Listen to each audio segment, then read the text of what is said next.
దేశ ఇంధన కేంద్రంగా ఆంధ్రప్రదేశ్ను నిలిపేందుకు మార్గసూచి తయారు చేస్తున్నట్లు కేంద్ర రాష్ట్ర ప్రభుత్వాలు సంయుక్తంగా వెల్లడించాయి. కేజీ బేసిన్లో ఉత్పత్తి అవుతున్న సహజ వాయువుపై రాయల్టీ చెల్లించాలని కేంద్రాన్ని విజ్ఞప్తి చేసిన ముఖ్యమంత్రి చంద్రబాబు మరో 45 లక్షల వంట గ్యాస్ కనెక్షన్లు ఇవ్వాలని కోరారు. రాష్ట్ర విజ్ఞప్తిపై సానుకూలంగా స్పందించిన కేంద్రం ఏపీలోని ప్రతి కుటుంబానికి గ్యాస్ కనెక్షన్ ఇస్తామని హామీ ఇచ్చింది. రాష్ట్రంలో చమురు, సహజవాయు నిక్షేపాలపై ముఖ్యమంత్రి చంద్రబాబు, చమురు, సహజవాయు శాఖ మంత్రి ధర్మేంద్ర ప్రధాన్ విశాఖలోని ఓ హోటల్లో సమీక్షించారు. చమురు శుద్ధి కర్మాగారాల ప్రతినిధులు, పెట్రోలియం మంత్రిత్వ శాఖలోని ఉన్నతాధికారులు సమీక్షలో పాల్గొన్నారు.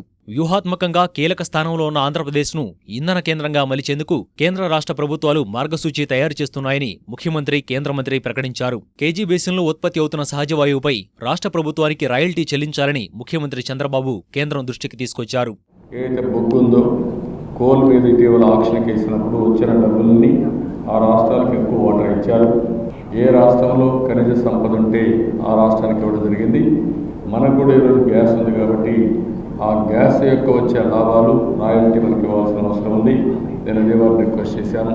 కొంచెం లోతుకెళ్ళి న్యాయం చేయమని కూడా వారిని రిక్వెస్ట్ చేశాను. Future energy hub Andhra Pradesh. Gas కానీ ఆయిల్ కానీ ఇండియాలో మ్యాక్సిమం రిజర్వ్స్ ఉండే రాష్ట్రం Andhra Pradesh. Either KG basin, Krishna Godavari basin, ఇది బిగ్గెస్ట్ డిపాజిట్స్. మీరు ఆ డీటెయిల్స్ అని ఇస్తే మేము కూడా డెవలప్మెంట్ ప్లాన్ చేసుకుంటాం. నాకు ఎప్పటి నుంచో ఇన్ఫర్మేషన్ ఉంది.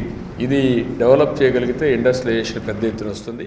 విభజన చట్టంలోని హామీ మేరకు రాష్ట్రంలో చమురు శుద్ధి పరిశ్రమ ఏర్పాటును పరిశీలిస్తున్నామని, వీలుకాని పక్షంలో భారీ పెట్రో కాంప్లెక్స్ను ఏర్పాటు చేస్తామని ధర్మేంద్ర ప్రధాన్ వెల్లడించారు. వ్యర్థాల నుంచి ఇంధనాన్ని ఉత్పత్తి చేసేలా కేంద్రం చేపడుతున్న హరిత ఇంధన ప్రాజెక్టుల్లో ఆంధ్రప్రదేశ్ ప్రముఖ పాత్ర పోషించనుందని పేర్కొన్నారు. కేజీ బేసిన్లో ఓఎన్జీసీ చేపట్టిన చమురు అన్వేషణ విజయవంతంగా సాగుతోందని, 2018 నాటికి గ్యాస్ను, 2019 నాటికి చమురును వెలికితీస్తామని ప్రకటించారు. Royalty sharing mechanism with respective government. On offshore, there is no royalty sharing with respective governments. Present situation, Andhra will be the energy hub. Andhra will be the petrochemical hub in the eastern part of the country. We are planning a big petrochemical complex in Andhra Pradesh. We are planning how to give benefit to the poorest of the poor man of the Andhra Pradesh. రాష్ట్రంలో petro విశ్వవిద్యాలయం ఏర్పాటుకు హెచ్పీసీఐ చమురు శుద్ధి కేంద్రం విస్తరణపైన సమావేశంలో చర్చించారు.